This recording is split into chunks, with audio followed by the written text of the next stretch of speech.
Good afternoon and thank you for joining me on Delicious by Debbie. I'm getting ready to make some sweet and sour meatballs in the crock pot, slow cooker, whichever. These are meatballs that I made a while back and then froze them. I did not cook them, I just have them in a Ziploc bag.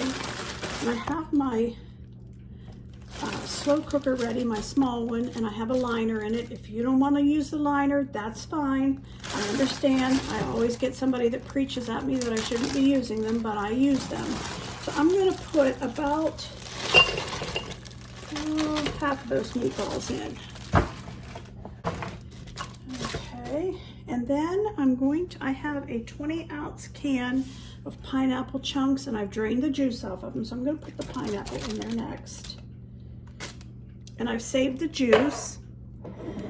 Now, a cup of juice is nice to have, but this is not quite a cup. There was not quite a cup in that can. I'm just going to use what I have and put that into this bowl, and we're going to mix up the sauce to put on it. But first I want to put some onion in it. And I don't want just real little dice. I want some pieces. So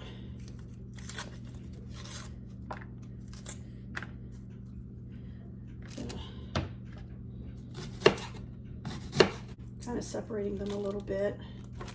Take the sauce. We have our cup, or almost a cup, of pineapple juice, and into that I'm going to put a cup of brown sugar.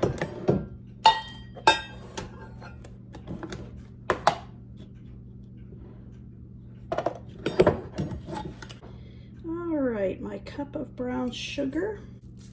I want 2/3 of a cup of vinegar, and I'm using apple cider, so I want 2/3 of a cup. Okay, 2/3 of a cup of apple cider vinegar. I want 1/4 of a cup of soy sauce, and I have the less sodium, and I want 1/4 of a cup.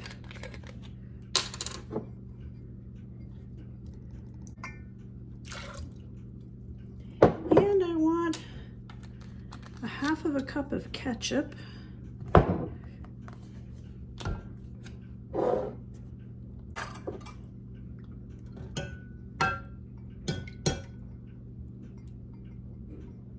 Okay, and I want a couple tablespoons of minced garlic and 3 tablespoons of cornstarch. I'll do the cornstarch first so my spoon is not wet. So I want 3 tablespoons of cornstarch in here.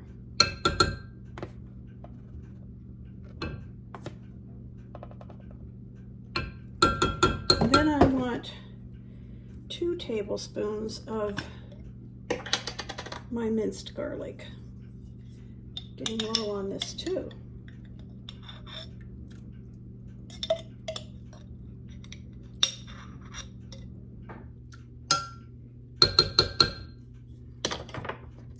And I am going to mix that all up.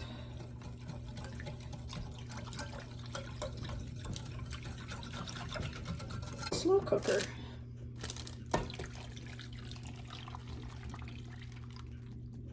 And I have this on low, and I'm going to let it cook. It's early, it's just noon. I'm going to let this cook on low for about 2 or 3 hours, and then I'm going to turn it on high for at least an hour, because turning it on high will then help it to bubble more and that cornstarch in there to activate and thicken it just a little bit. Okay, I just wanted to show you that the sweet and sour meatballs are done, and I did not have to do any kind of a slurry or anything. The sauce is perfect. I'm going to go ahead and try some here, a meatball, and I'm going to get some onions. These meatballs had not been cooked at all. I just made them and froze them. So I put these in here raw, but they are cooked completely perfectly. I love that the way the sweet and sour sauce turned out. I hope you'll try it sometime.